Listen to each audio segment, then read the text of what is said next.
Ainda neste ano de julho de 2023, assistindo a um documentário da Netflix denominado Cabaré Eldorado, Alvo dos Nazistas, não pude deixar de lembrar-me de uma figura que em tudo me remeteu ao período retratado naquela produção, o amigo Albert.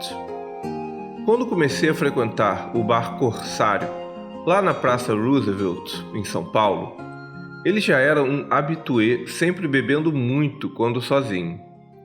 Mas bastava entabular a conversa com alguém que lhe desse atenção, logo refreava a sede por cerveja e cachaça para tornar-se um rio de amabilidades com seus interlocutores.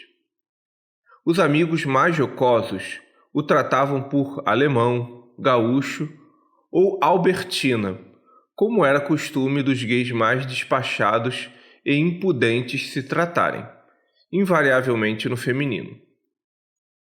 Albert, sempre educado e cordato, ria e seguia suas conversas, como se não se importasse com nada. Relembro sua imagem alta, esguia, de olhos azuis ornados de globos oculares levemente avermelhados e uma calva lustrosa, coroada de gotículas de suor quando o tempo esquentava.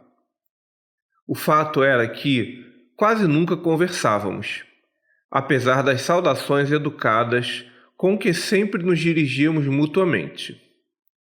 Até que no final dos anos 80, numa noite chuvosa e caótica em São Paulo, num corsário bem esvaziado, acabamos repartindo uma mesa, cervejas e umas bebidas mais fortes. Foi então que soube que ele era alemão de fato, e não um colono descendente de germânicos estabelecidos no sul, como até então se imaginara. Uma onda de desconforto assaltou-me o coração, pois sua pátria ancestral fora uma hórrida catástrofe para minha família na Itália, na então Iugoslávia e outras paragens europeias. Ainda que o fato dele ser gay suavizasse minhas ressalvas à sua pessoa, ou seja, um tedesco. Assim que percebi o ensejo em nossa conversa comezinha, aludi à história dos meus familiares e como tudo que se relacionava ao seu torrão natal causava-me acres suspeitas. Ao que Albert, de forma tristíssima, falou-me de seu irmão mais velho, Florian, martirizado lá na Alemanha por ser gay como ele. Nem preciso dizer do interesse e solidariedade que se avolumaram em mim, e pedi-lhe que me contasse com detalhes tudo o que se lembrava dessa tragédia. Albert, então, me disse que, em 1936, tinha tão somente 11 anos, e Florian, uns 16 ou 17 anos. Eram 5 irmãos, todos homens e órfãos de pai, que havia falecido de tuberculose, deixando a mãe sozinha para criá-los com imensas dificuldades, já que o salário que ganhava como lavadeira de hospital era irrisório. Ali, na mesma rua em que moravam, havia um grande comércio de cereais, cujo proprietário era um próspero senhor de origem albanesa, alto, forte, moreno e bigodudo. Ao que parece, chamava-se Leca. Albert não se lembrava bem.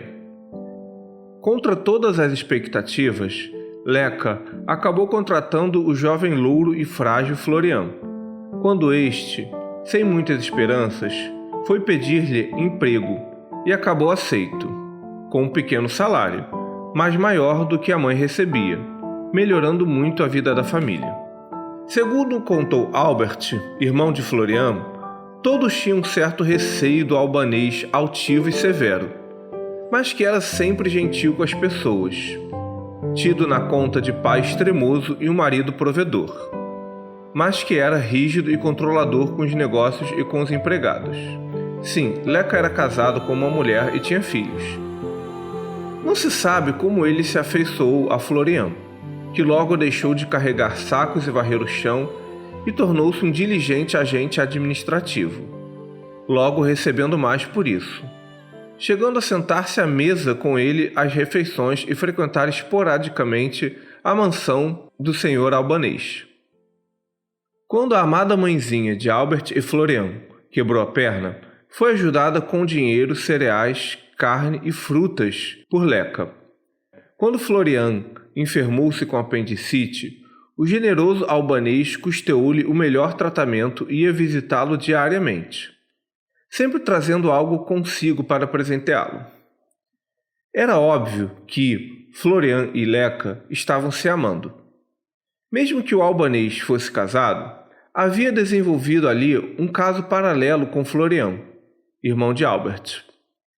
E nos arrabaldes de Berlim, as conversas maliciosas logo começaram a pipocar em relação aos dois e a respingar na família, que passou a ser hostilizada, já que afirmavam que a mãe havia entregue o filho afeminado a um judeu estrangeiro.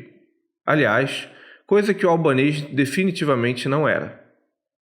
A perseguição e extermínio dos homossexuais se acirrava amargamente naqueles tempos, arrastando milhares de vítimas à prisão e matança.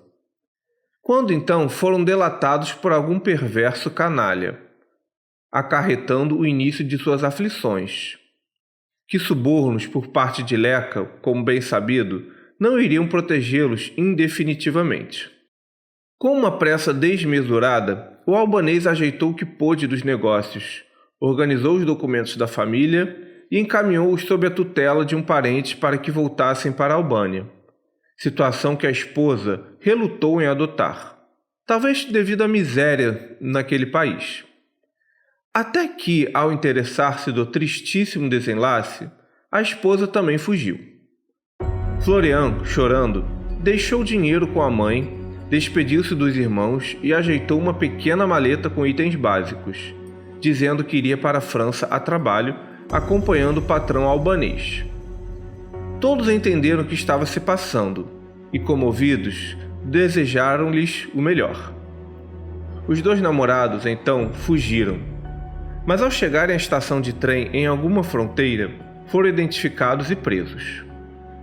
A única certeza que as famílias tiveram foi a da morte deles em algum campo de concentração, quando tiveram que arcar com as burocracias da hecatombe. Tempos depois, os irmãos foram rejeitados ao tentar ingressar na juventude hitlerista por conta da mácula imposta ao sobrenome deles e da suspeita de que poderiam ser gays, tal qual fora o pobre Florian. Como tinham parentes na América do Sul, provavelmente no Chile, a família decidiu imigrar temporariamente e retornar assim que as condições permitissem. Por alguma razão que Albert não sabia esclarecer, acabaram no Rio Grande do Sul e recomeçaram lá a vida, ocultando tudo o que podiam de seu passado, mas aludindo sempre às dificuldades vividas após a morte do pai, situação que os fizera decidir pela mudança. Quando a mãe faleceu, vítima de problemas cardíacos, Albert mudou-se para São Paulo, provavelmente no início da década de 60, e beneficiado pelo anonimato acolhedor da metrópole, tratou de viver sua vida e suas paixões, carregando um fardo tremendo, mas que o isentava plenamente dos crimes inomináveis de seu povo alemão. Depois dessas confidências, eu e Albert nos tornamos mais próximos, até que, notando seu sumiço, fui informado de que ele falecera devido a problemas renais. Saudoso, ergo um brinde à memória dos amados Albert e Florian, mártires, cada um ao seu modo, do maldito horror nazista. Este conto foi um caso real escrito por Flávio Landolfo e narrado na voz de Felipe Dias. Se você gostou deste podcast, não se esqueça de dar o like, se inscrever no canal e compartilhar. Obrigado por ouvir e até a próxima.